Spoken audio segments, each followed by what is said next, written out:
রাসূল সাল্লাল্লাহু আলাইহি ওয়াসাল্লাম তার বিদায় হজের ভাষণে বলেছিলেন, লাকাদ তারাকতু ফীকুম শাইআইন, তোমাদের জন্য দুইটা জিনিস আমি রেখে যাচ্ছি,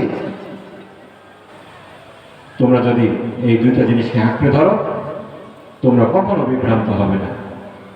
একটি হলো আল্লাহর কিতাব কোরআন, আরেকটি হলো রাসূলের সুন্নাহ। আজকে আমাদের মাঝে রাসূল সাল্লাল্লাহু আলাইহি ওয়াসাল্লাম হয়তো নেই,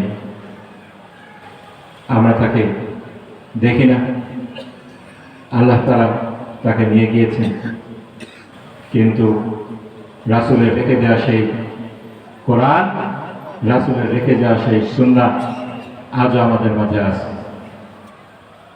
রাসূল সাল্লাল্লাহু আলাইহি ওয়াসাল্লামকে আরেকটা জিনিস দেওয়া হয়েছে যেটা আমরা পেতে পারি। কি সেটা? সেটা হলো হাউজে কাউসার।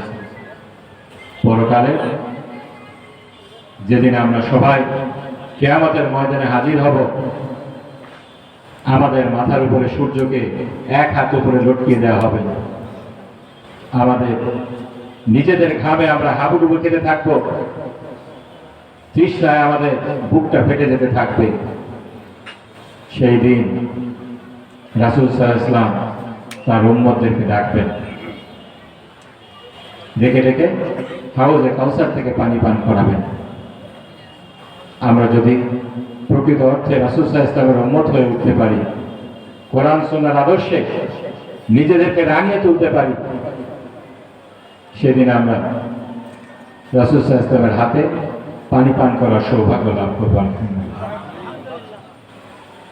সেই দিন রাসূল সাল্লাল্লাহু আলাইহি ওয়াসাল্লামের উম্মত হিসেবে আমরা সবাই সেখানে লাইন ধরে দাঁড়াবো, কিন্তু ফেরেশতারা কিছু মানুষকে টেনে টেনে লাইন থেকে বের করে দেবে।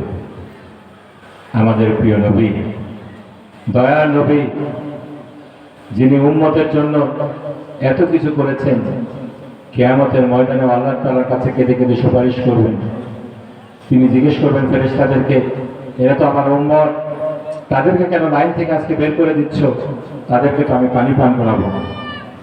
ফেরেশতারা তখন কি বলবে জানেন? ফেরেশতারা বলবে, ইয়া রাসূলুল্লাহ, আপনার এই উম্মত, যাদেরকে আপনি উম্মত ভাবছেন তারা তো উম্মত ছিল না,